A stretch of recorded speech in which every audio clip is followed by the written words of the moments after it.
Arestado na ang isa sa dalawang suspect sa pagpatay sa isang babaeng Slovak na nagbabakasyon sa Boracay sa Malay, Aklan.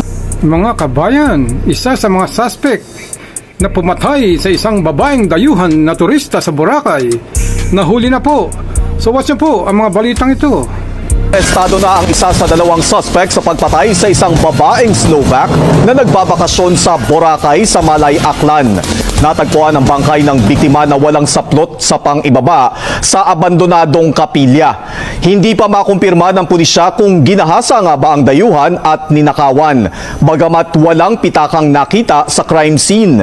Hindi muna sinabi ng pulisya kung ano ang partikular na ikinamatay niya habang hinihintay ang resulta ng otopsiya.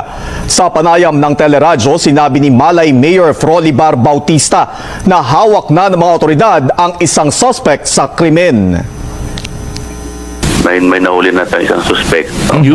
Sana mayroon pang hinahabol. No? Sana kahapon mayroon tayo nahuli sa isang barangay sa mainland. Umamin po ba siya? Mayroong hindi pa masyado na klaro pero siya ang mayroong na nakakita. Ang balita, natagpuan na ang bangkay sa lumang kapilya sa Boracay na dumating noong March 1 sa Boracay para umatin lang sa kasal ng kanyang kaibigang Pilipina, ngunit naiulat na nawawala ito noong March 10 at nagbigay nga ng rewards kung sino agad ang makakakita rito, mga kabayan.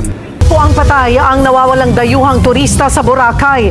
Naaagnas na ang bangkay ng biktima nang makita sa isang abandonadong kapilya. Nasa frontline ng balitang yan, si Gio Robles. Saan nakita, sir? Nasa likod may CR Verano.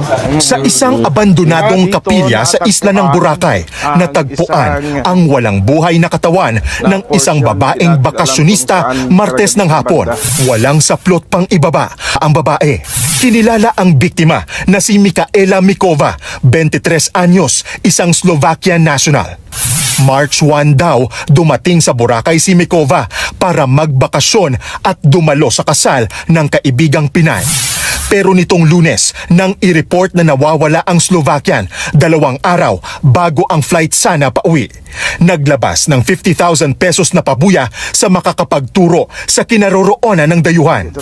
Sa Masukan, Tago at sa magubat na bahagi ng sitio Pinaungon sa Barangay Balabag natagpuan ang biktima.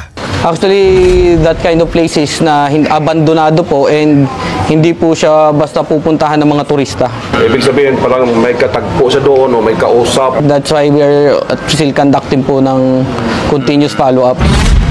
Naaagnas na raw ang katawan ng biktima pero hindi pa masabi ng mga pulis kung kailan ito pinatay. I can say po, based meron po talaga siya may mga wounds. Ayon sa mga pulis, posibleng ginahasa bago pagnakawan at patayin ang dayuhan. Nawawala kasi ang wallet at cellphone ng biktima. Isang residente ang nakakita sa katawan ng babae. Pag-abot ko sa may lunok nga puno, nga tumba. Nang mapadaan ako sa nakatumbang puno ng balete, may bigla akong naramdaman na parang wala ako sa aking sarili. Tapos may bigla akong naamoy na mabaho. Hinabahan ako kaya napatakbo ako at nagsumbong agad ako sa mga kasama ko.